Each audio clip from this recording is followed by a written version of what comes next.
more about all matters and all people that make Britain what it is today. Out of Britain, with me, Radhika Iyer.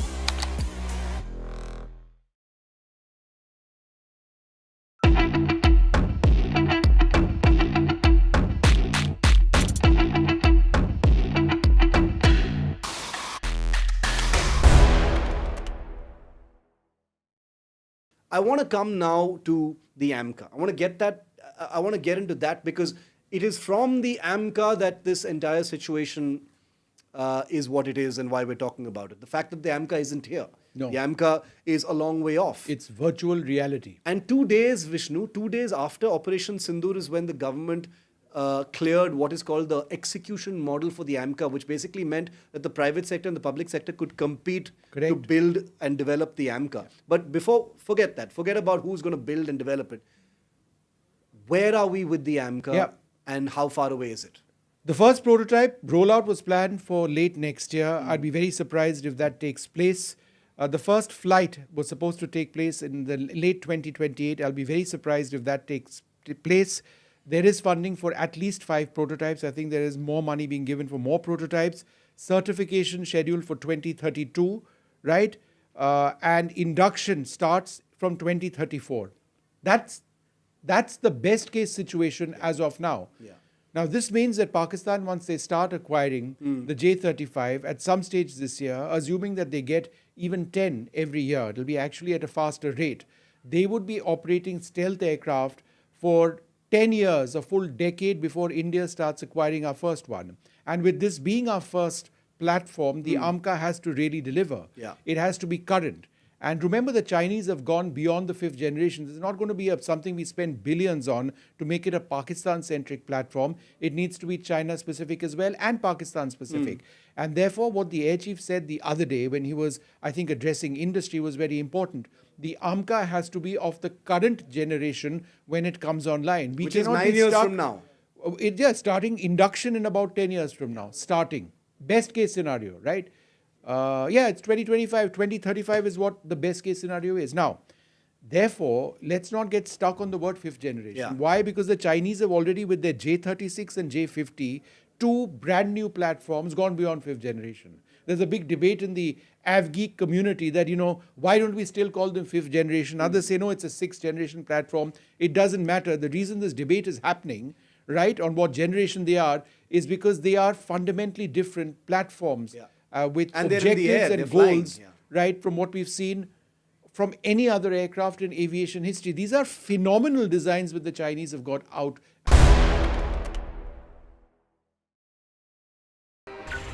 Sleepless for sports. We are reloading sports NDTV style. With the biggest comeback this season, India's OG sports journalist on India's #1 news network. No games, just sports. Sports coverage levels up with Boria Majumdar on NDTV. When facts are fragmented, we put the pieces together. Where power collides with truth, we are there. Behind me is that massive security arrangements that are in place. Behind fractured boundaries, we clear the fog of war.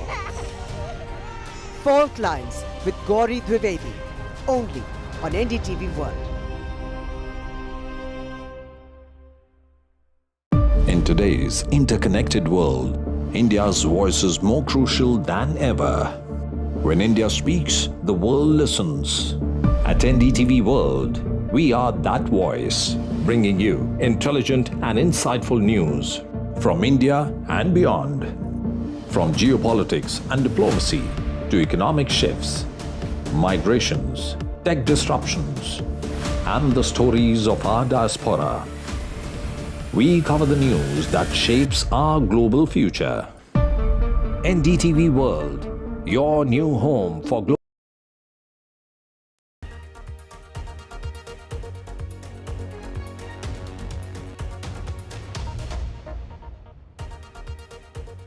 You are watching The World 24/7 on the NDTV network.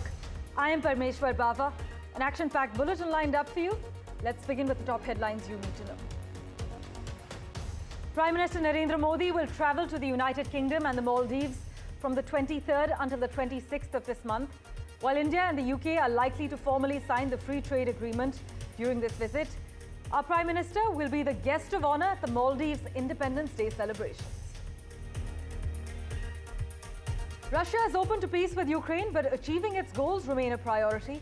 This is what the Kremlin spokesman, Dmitry Peskov, has said, days after Donald Trump gave Moscow a 50-day deadline to agree to a ceasefire or face tougher sanctions. Hong Kong was battered by strong winds and heavy rain as Typhoon Weifa passed through China's southern coast. Over 280 flights were impacted. Gaza's health ministry says at least 85 Palestinians had been killed queuing up for food. The victims had been killed in different locations. Israel's military, meanwhile, says they shot at a gathering of thousands of Palestinians who they claimed posed a threat. China has formally started the construction of the $167 billion dam over the Brahmaputra River in Tibet, closer to the Indian border in Arunachal Pradesh, as per a PTI report. Koneru Humpy scripted history by becoming the first Indian woman to reach the semi-finals of the FIDE Women's Chess World Cup. And Rajasthan's capital, Jaipur, has outranked Italy's Florence in the World's Best Awards 2025 survey by global travel publication Travel and Leisure.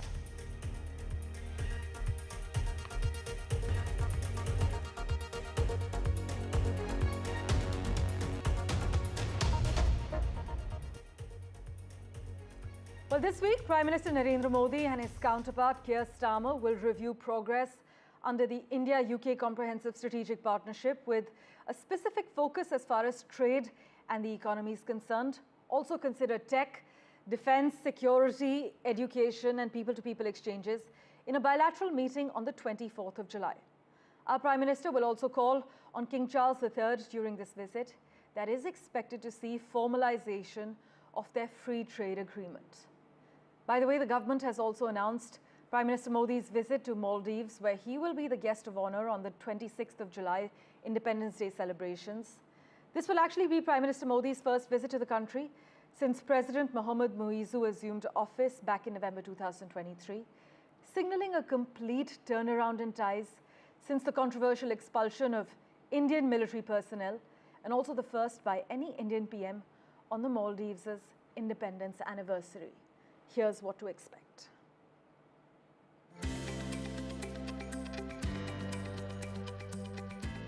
A whirlwind 4-day visit with 2 strategic pit stops, Prime Minister Narendra Modi travels to the UK and Maldives from July 23rd to the 26th, blending trade diplomacy with geopolitical recalibration.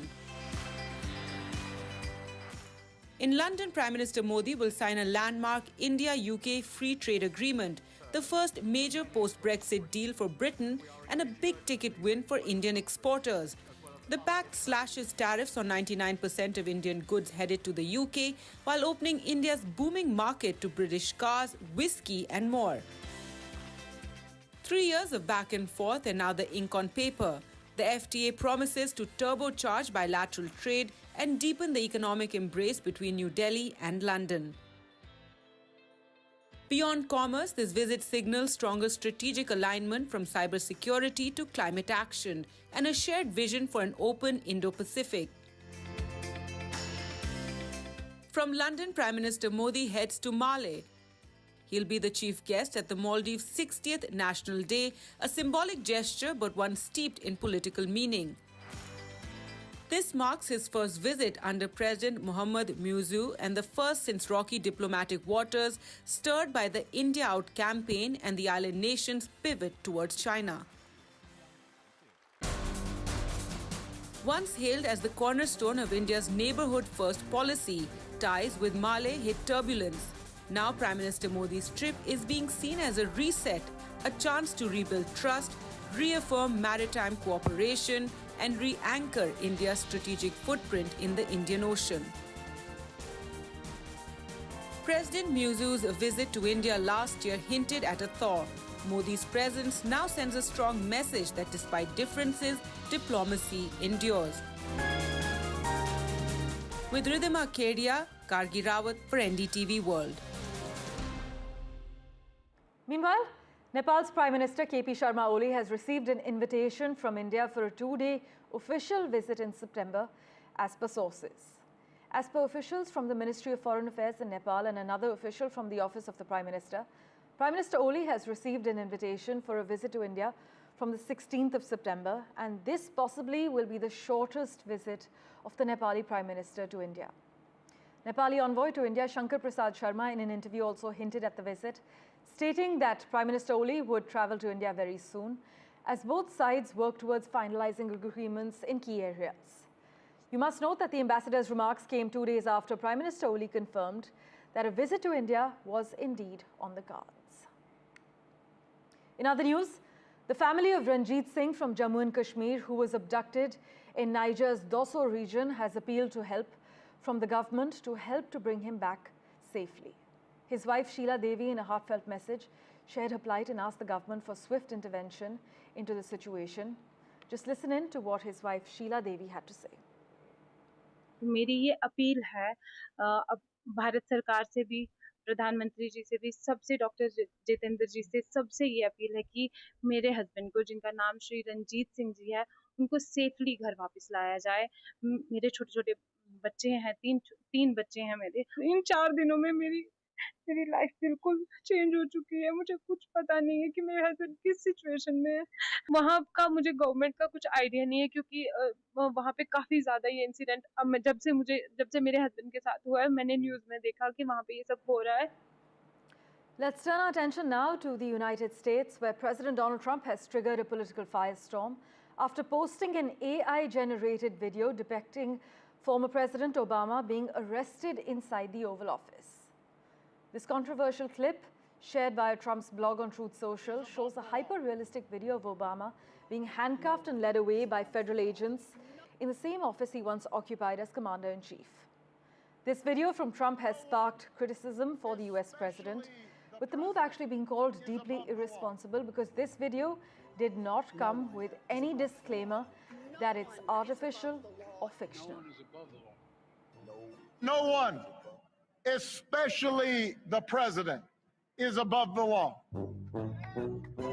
No one is above the law. No one is above the law. No one is above the law. Nobody is above the law. No one is above the law. Nobody is above the law. No one is above the law. No one is above the law. No one is above the law. No one is above the law. No one is above the law. No one is above the law. No one is above the law. No one is above the law. Oh, son of a...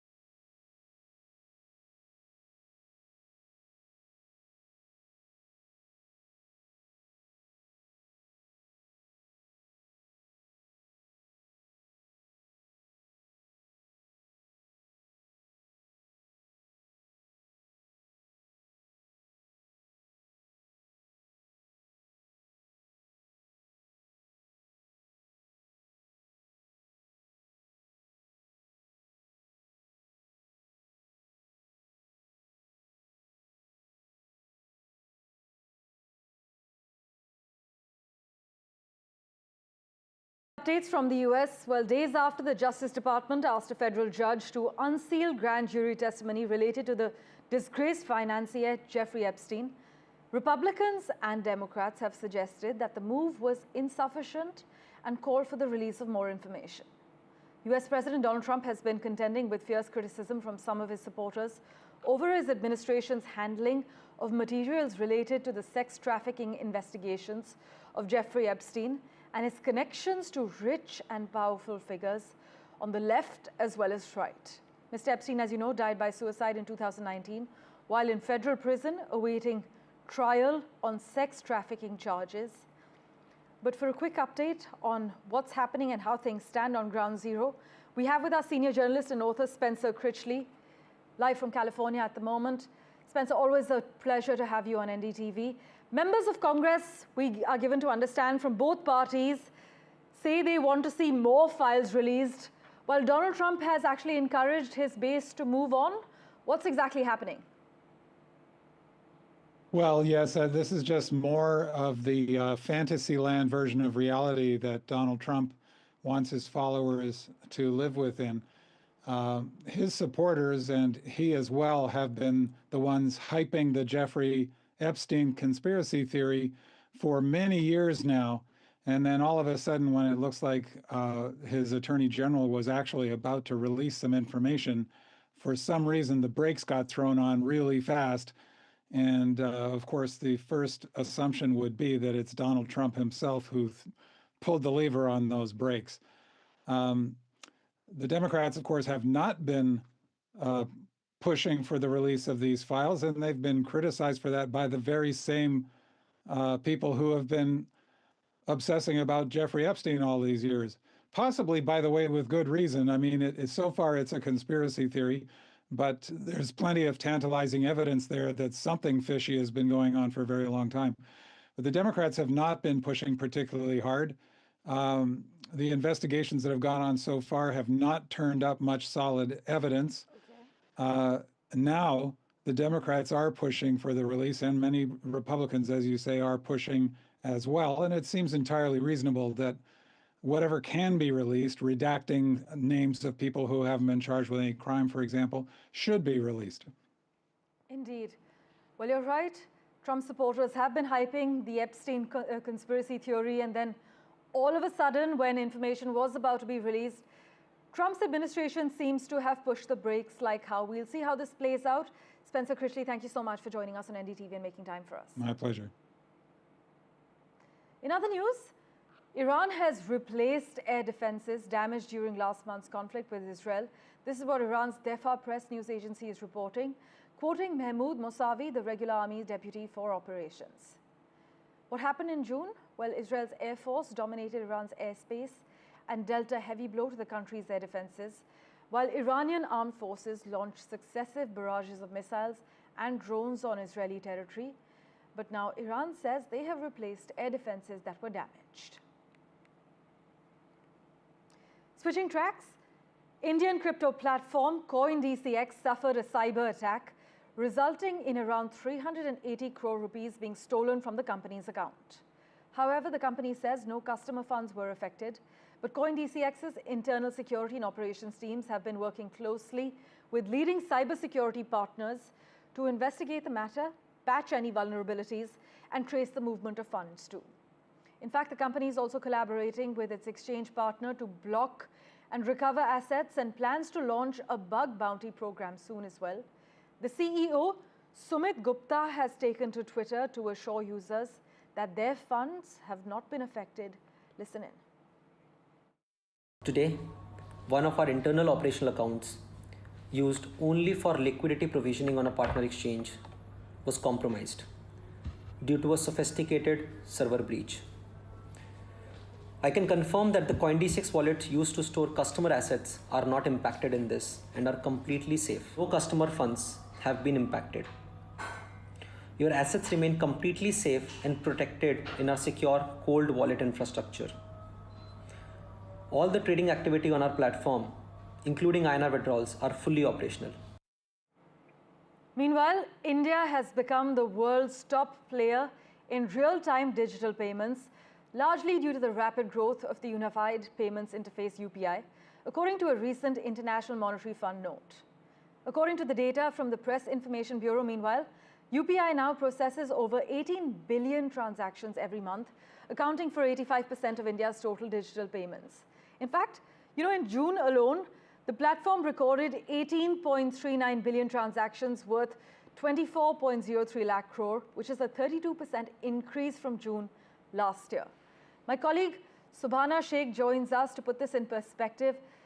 Subhana, we're given to understand that India is leading the world in fast payments, but take us through UPI's rapid expansion. We're now live in over 7 countries. Yes, you're absolutely right.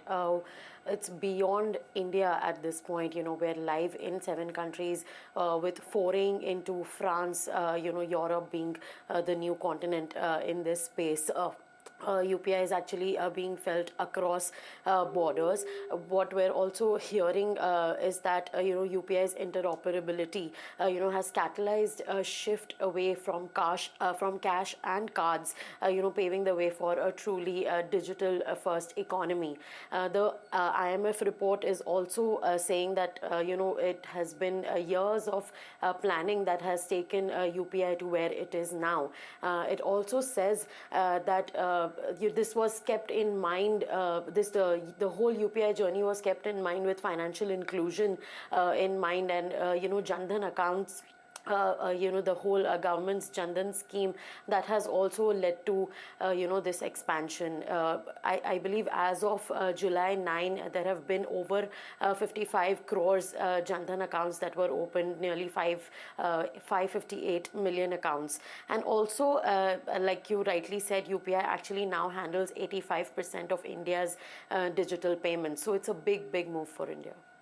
Swana, thanks so much for joining us with the roundup. Well, now shifting our focus to Azerbaijan's capital, Baku, where India is shining at the Women's Chess World Cup.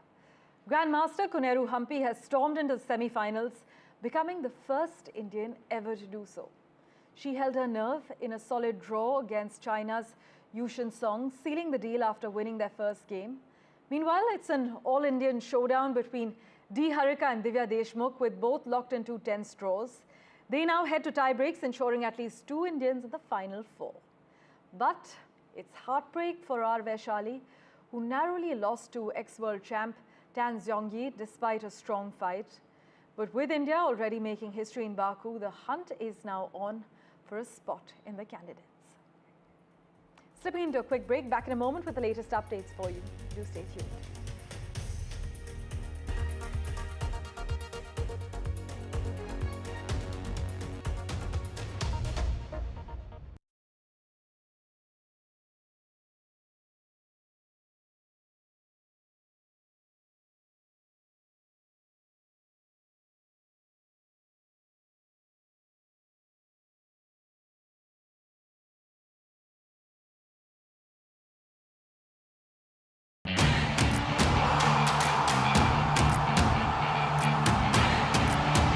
Some say sport is a matter of life and death. The truth is, it is far more serious than that. Sport is about ecstasy and agony, about pain and suffering, about joy and much more. Some say there's no one better to tell these stories. So here I am. Join me, Boria Majumdar, on India's #1 news network.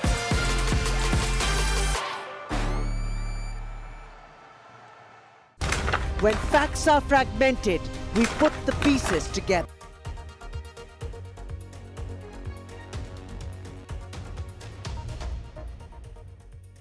Typhoon rains batter Hong Kong before Weifa weakens to a severe tropical storm. Cathay Pacific Airways, though, had announced widespread delays and cancellations of flights to and from Hong Kong International Airport. Authorities, meanwhile, have advised residents to remain indoors. 2 people have died and 5 were missing in the South Korean county of Gapyeong after a landslide engulfed houses and campsites, and flooding swept away vehicles amid heavy rainfall. This brings the nationwide death toll to 17, with 11 people missing since the rain began on Wednesday, forcing more than 13,000 people to evacuate.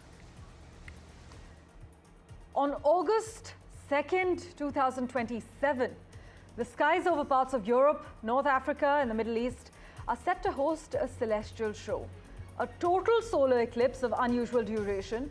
And this isn't a regular eclipse, with totality extending up to a remarkable 6 minutes and 23 seconds. It promises to be one of the most significant celestial occurrences of the century. It's been 50 years since we first met Jay and Viru, the unforgettable duo played by Amitabh Bachchan and Dharmendra. But Sholay, the film, remains etched in the hearts of people even today. And not just in India, even Iran is in awe for the magic of movies 5 decades later. This year, it has been 50 years since the movie was released. But to mark the occasion, Iran's prominent national newspaper featured this full-page tribute to the film, which is quite a rare honor for a foreign cinematic work. Twitter handle Consulate General of the Islamic Republic of Iran in Mumbai shared the news on X. The movie is dubbed in Persian language and released in Iran in 1975, and soon became a most favorite and beloved film in that era. And more interesting, that after 31 years, this movie is still remain one of the most top and all over good films in Iran, based on a survey that our national TV conducted. And India's Pink City is now among the top global tourist hotspots, outranking Italy's Florence in 2025 rankings. Rajasthan's capital, Jaipur, has outranked Italy's Florence in the World's Best Awards 2025 survey by global travel publication Travel and Leisure. Jaipur ranked 5th on the list with a score of 91.3, ahead of Florence, which placed 11th with a score of 90.08. Travel and Leisure described Jaipur as a must-see destination, praising its opulent hotels, world-class shopping, and vibrant cultural heritage. Let's switch tracks now. Russian President Vladimir Putin is ready to move towards a peace settlement for Ukraine, but Moscow's main objective is to achieve its goal. This is what Kremlin spokesman Dmitry Peskov has told state television in his latest remarks. And in other news, Japan's ruling coalition has lost its majority in the country's upper house, but Prime Minister Shigeru Ishiba has said he has no plans to quit. Voters went to the polls on Sunday for the tightly contested election, being held at a time of frustration at the coalition of the Liberal Democratic Party, as well as its junior partner Komeito, over rising prices and the threat of US tariffs. But speaking after the polls closed, the Prime Minister said he solemnly accepts the harsh result, but that his focus was on trade negotiations. In further crucial news we're tracking, in Syria's southern province of Al-Suwaida, the Druze community is facing what its members have described as an ethnic cleansing campaign amidst a rapidly deteriorating security situation that has claimed the lives of hundreds over the past week. Reports of targeted killings, forced religious humiliations, and sectarian clashes are emerging from a region that has seen continual tensions following the fall of Bashar al-Assad. In fact, residents, a Druze man has told NDTV that this is not a conflict anymore, this is extermination. We have these details thanks to my colleague Samiran Mishra. The Syrian Observatory for Human Rights, which is a UK-based monitoring group, has reported that more than 940 people had been killed in Suwaida province in just the past week. Meanwhile, Bedouin fighters positioned outside the southern Syrian city of Suwaida have told media outlets that they will observe a ceasefire with the Druze community there, but have not ruled out resuming hostilities.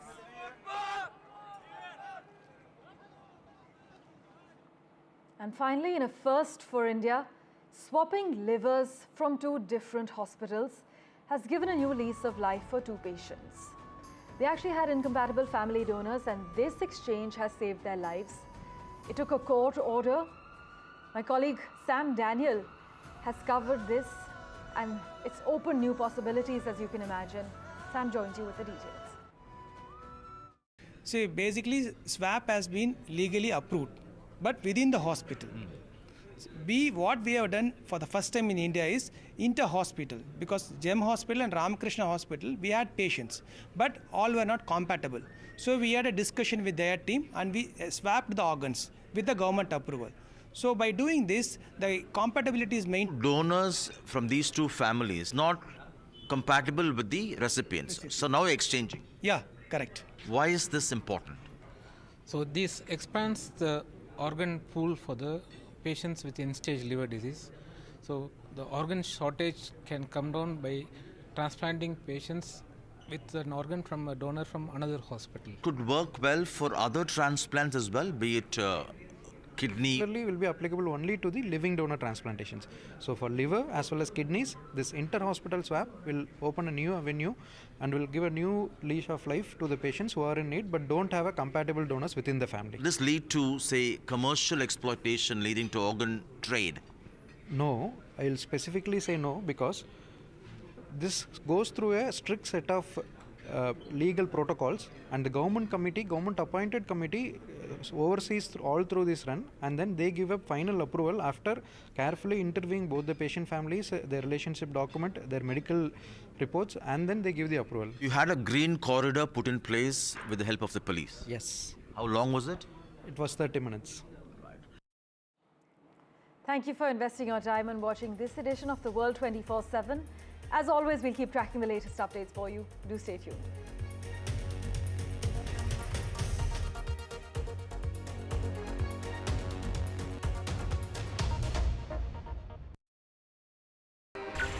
Sleepless for sports. We are reloading sports NDTV style.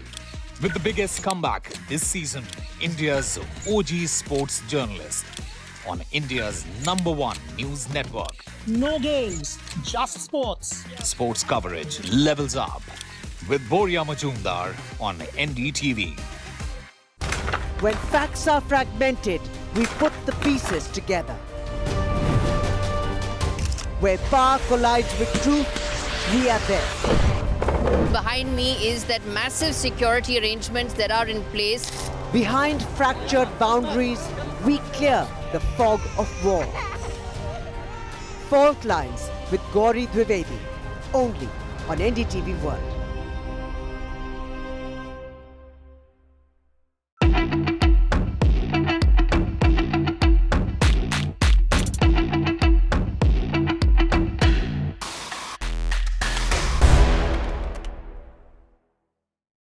Pressure on the Indian Air Force to get fighters, forget about stealth aircraft. The Indian government has made it clear that we're going to bet on the AMCA, which is India's own fighter. But getting these 4.5 generation fighters like the Rafale, which you've already sunk an enormous amount of money into, even the Indian Navy has signed on for them recently, and there are still these delays. But with this announcement, Vishnu, and that's my next question now, I'm wondering whether this means that things are much clearer as far as the MRFA, or we still can't jump the gun on that. I know as far as Indian procurement is concerned, nothing is over until it's over, right? Nothing is over until it's over, especially when the Rafale is theoretically competing against American fighters like the F-15 Eagle II. Yeah. You've got Putin's Sukhoi 35s. You've got the Typhoon theoretically as well. So it ain't over until it's over, and I completely agree with you on that. But by putting out this partnership, and this is not an MOU, this is an agreement which I'm assuming is going to fructify into a joint venture. Yeah. 2028 is when the first fuselages will roll out. Which again, I'm assuming means that, work begins now. 2028 is 2 years away. That's like more than just a foot in the door? No, I would suggest that they are leading in this competition. Yeah. All the Indian Air Force officers that we speak to, and they couch this language carefully, so I'm going to be responsible in how I report this. They say that they've had an exceptional experience with the Rafale. The Rafale is the aircraft of choice for them, but they will go through this process. It is a legal process. It goes down to pricing, tendering, terms, capability of the aircraft, relevance, weapon systems, integration with Indian weapons, and all of that, and then a decision will be taken. Now, we had that same language which was stated in 2018, 2019, same language. We've heard this before. 2025, nothing has changed, right? However, we've got 26 naval Rafales as well. We will be acquiring them from a few years down the road as a special arrangement. We're getting them starting out in 2028, maybe a handful of them. But India wants 140, and the French would jump at that. Any defense manufacturer in the world would jump at that. Yeah. If our requirement is that, look, you can't let go of that. We need it now, or we are finally waking up to the fact that we need it as soon as possible. Then they will all set up, or certainly the French have already acted, and they're setting up this facility. And I mean, the Tatas are, and the French are working. A very good morning. You're watching NDTV 24/7. I'm Divya Vada. We have the monsoon session coming up in Parliament set to begin today. And this is during the Parliament session, the top Congress leadership has resolved to raise very important and critical issues, including demanding for the restoration of full statehood to Jammu and Kashmir. The government's open to discussing all important issues, including Operation Sindhu. We'll get you all the details. We have Vasudha, my colleague, joining us from right outside the Parliament. So is Aishwarya Jain, my colleague, joining us right after the headlines. First, let's just take you through the headlines. And in the monsoon session, the centre has expressed its readiness to discuss all important issues in the monsoon session of the Parliament by raising critical issues, whether it's Operation Sindoor and the repeated claims by US President Donald Trump that he had facilitated the ceasefire between India and Pakistan. There are 15 bills on the agenda, including the impeachment of Justice Yashwant Verma. And first day of the Parliament session is expected to see these MPs raising questions about the Air India crash, the AI 171 in the Rajya Sabha. Now, the Air India crash shadow coming up in the Parliament, and the air safety focus is going to be taken up in the question hour as well. An Indigo flight from Andhra Pradesh's Tirupati to Hyderabad was forced to return to its origin after suffering a technical glitch shortly after takeoff. Another scare, and this is in regard to a technical glitch that hit the plane, and this was for about 40 minutes. And in the liquor scam, we have Jagan Mohan Reddy, YSR CP. We are talking about YSR Congress President and also former Chief Minister of Andhra Pradesh, who has been named in the 3,500 crore alleged liquor scam case, but not as an accused, but named as one of the kickback recipients.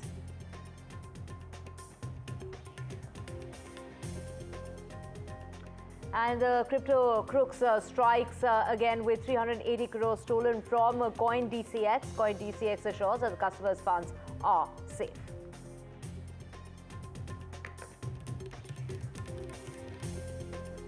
And India's Manchester Test preps hit with the fast bowling reserve that has been depleted.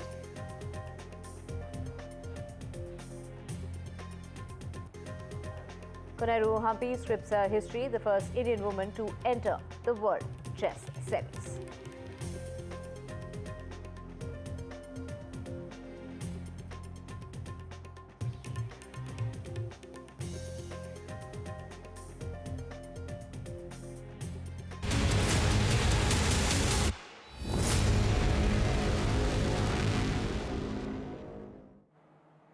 As the monsoon session kicks off, and from now, of course, the clouds that are looming and gathering over the Parliament includes the Operation Sindoor and also the government's silence on reported security lapses to Donald Trump's ceasefire claims on the India-Pakistan conflict. We have Vasudha joining us from right outside the Parliament. Vasudha, take us through all that is expected on day one of the monsoon session. Good morning, Divya, and good morning to all our viewers. If India's the mother of democracy, this Parliament is where the democracy unravels itself in the best and worst forms. From today, of course, the stage is all set for the session of the Parliament, and there are about 8 bills that the government has listed as part of its governance agenda, and the opposition has also made up its mind to ensure that it presents a united face to ask the government some very critical questions on Operation Sindoor, on the ongoing SIR revision process that's happening in Bihar, and most importantly, it also wants to raise questions on the aftermath of Operation Sindoor and the comments that were made by US President Donald Trump claiming a ceasefire between India and Pakistan. But most importantly, let's also understand what really happened and what really is expected. The meeting, the all-party meeting that happened yesterday was particularly important because there were about over 50 political leaders who took part in this meeting that was chaired by Kiran Rijiju, the Parliamentary Affairs Minister. And Rajnath Singh, the defense minister, was supposed to chair it, could not make it because he was not well. And in that meeting, Mr. Rijiju made it very clear that the government is looking for consensus. Another most important highlight is also the removal of ex-Delhi High Court Judge Justice Yashwant Verma on charges of corruption. Now, of course, 100 signatures are needed for that from the Lok Sabha. And that is something that Parliamentary Affairs Minister Kiran Rijiju has said that he has. But remember that there's also another viewpoint regarding this case, with several experts like Kapil Sibal, who's also an MP, asking questions as to why there was no FIR in the first place. But all that we know that this is going to be a session of a lot of combat, a lot of confrontation, and we are hoping that there is some agreement like we saw in the winter session of the Parliament. With me is, of course, Aishwarya. Aishwarya, tell us a little bit about what is expected today. And today, it's the first day, and generally there's a feeling that the Parliament convenes and it disperses. That's what happens on the first day. But what exactly is expected on the first day? And throughout the course of the session, what is going to be the strategy like? Well, so there's a sense in the party meeting yesterday was that it's going to be fiery. It's going to be heated arguments in this monsoon session. There are a lot of issues that the opposition bloc want to raise, and certainly it's Congress President Mallikarjun Kharge's birthday today. So the Congress MPs had been called in at around 10:15 at the Congress party office, and there will be a strategy meeting that how Congress would be going forward in this monsoon session. But yesterday, as the government has accepted the demands of the opposition as well, that there will be discussion on Operation Sindoor, the aftermath of Pahalgam terror attacks. Leaders like Ram Gopal Yadav from the Samajwadi Party, from the Biju Janata Dal, Sasmit Patra, and others have stated that government has accepted the demand, and certainly the answers the opposition